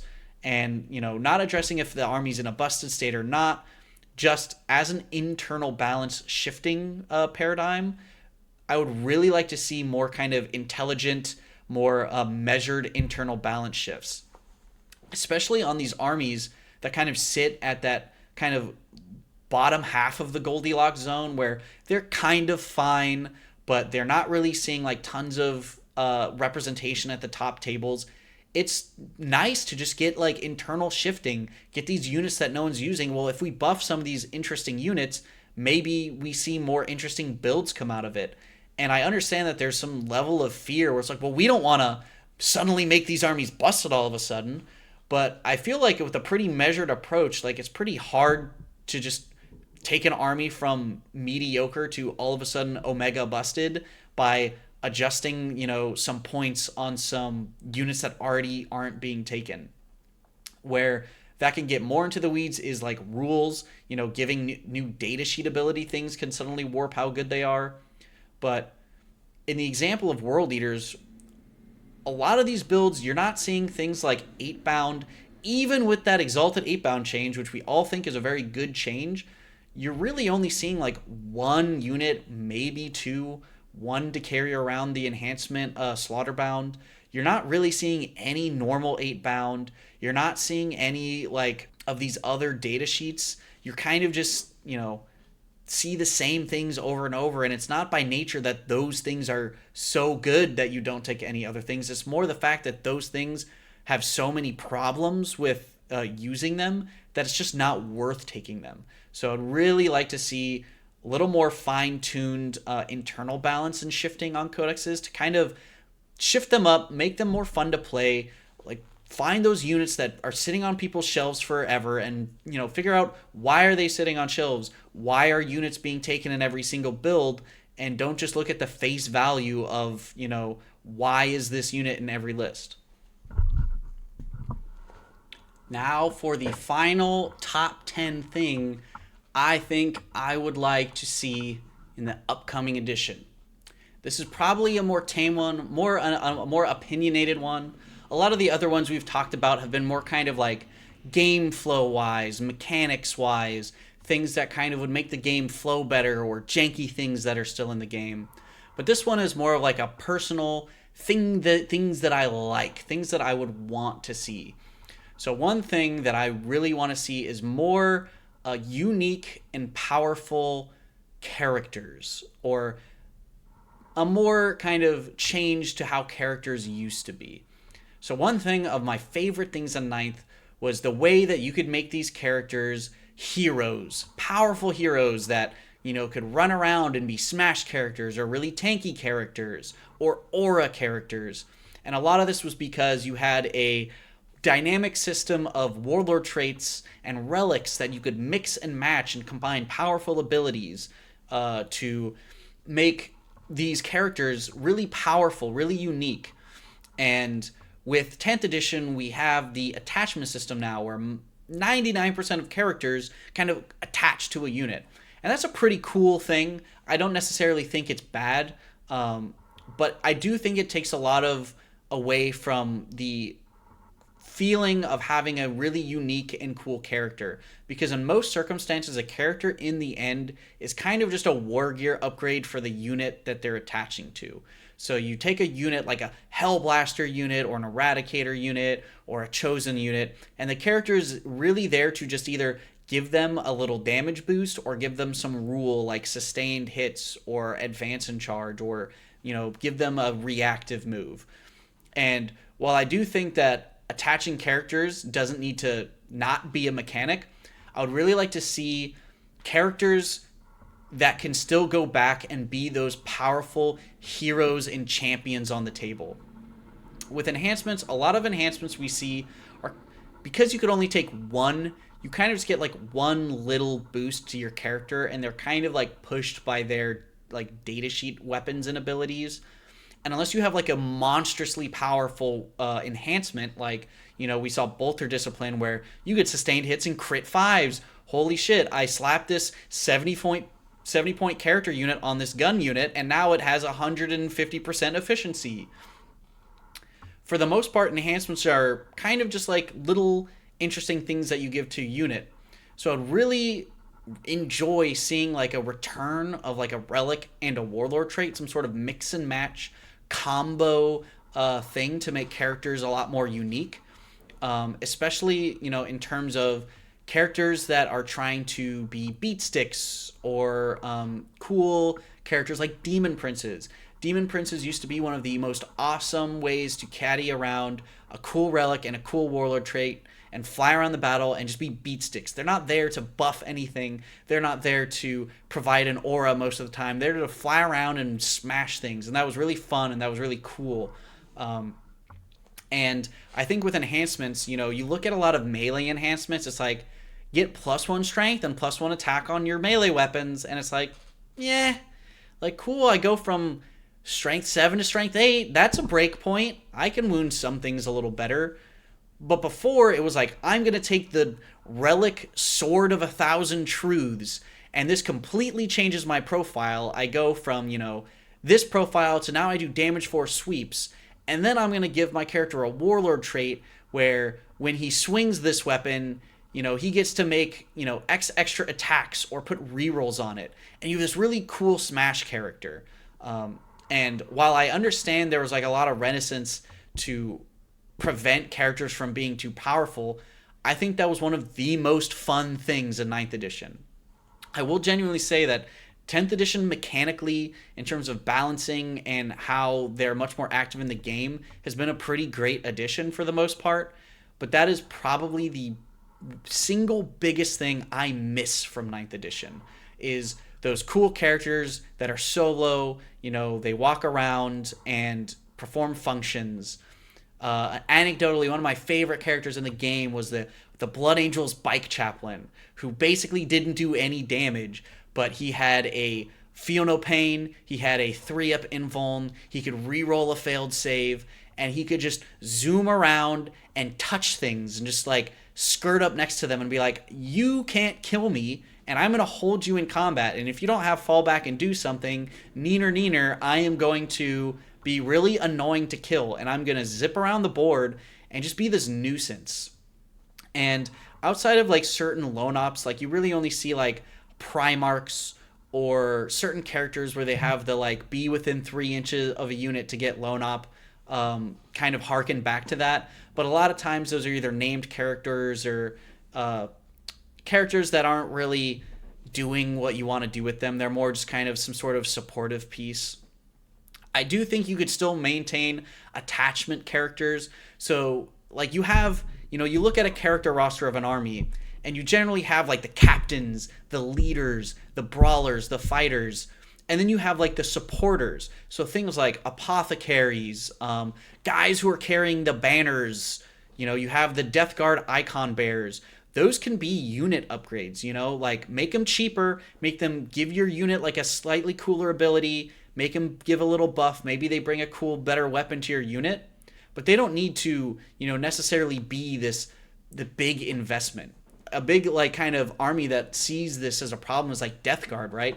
Death Guard have like 13-foot Plague Marine style characters that are all built around buffing a Plague Marine unit specifically, and you could only attach 2 of them at a time. So then the question becomes, well, which 2 to 3 are the only ones I really care to attach to my unit? And of those 2 to 3, I'm now having to spend and make a 400-point unit of 10 Plague Marines to get them to the point where they need to go, because a lot of times those attachment buffs are the key things that make your unit viable. So now you have a horde of dead Death Guard characters, and this really weird dynamic where I want to put these characters in these Plague Marines to make them good, but I also don't want to make a single Plague Marine squad half of my list because I have to attach all these characters. While you could take these like these little models like Plague Marine Icon Bearer, and if a Plague Marine is 20 points per model, just as an example, he can be a 26 point per model Plague Marine that adds to the unit and gives them, +1 OC.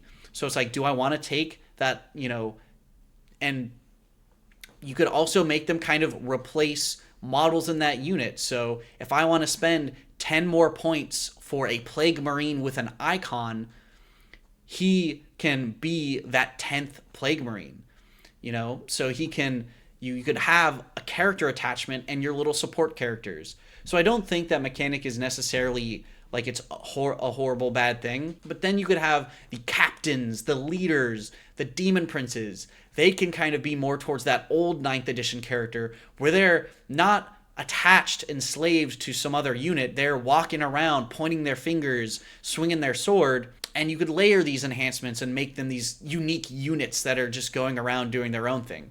So I don't necessarily think that one is better than the other, but it would really be cool to kind of get that old style back of having these really fun and unique ways. It also helps create like a lot more diversity, because when you have all these options to mix and match character traits and abilities, you could experiment and have these cool different characters. Well, we've come to the end. Thanks for listening to my 10 things that I would like to see in the next edition by me, Sam Pope. I really appreciate it if any of you stuck around all the way to the end. Hopefully, it didn't get a little too ranty, a little too ravey. Hopefully, some of it made sense. Let me know if you guys agree with anything. I know we're all really passionate about 40K. We always want to see the game get better. So just thanks for sticking around. Thanks for letting me rant to you guys. I really enjoy it, as anyone who knows me will tell you. Had a lot of fun making this video, and I hope it resonates with you guys. So thanks for watching. Make sure to smash that like button, smash that subscribe button. Sam Pope 40K. Yeah. Hey, y'all, just popping in at the end of this video. I appreciate you taking the time to listen to Spatho. Spatho is one of my favorite guys in Warhammer. Has It's so much fun to play Warhammer with him, and he has a lot of good thoughts about the game. And a lot of our late night Team USA calls have led into us talking about a lot of the stuff that I discussed on my channel, and he offered to help me out by putting a video on during a week where I am pretty busy, because it's my freaking birthday. So yeah, what the heck?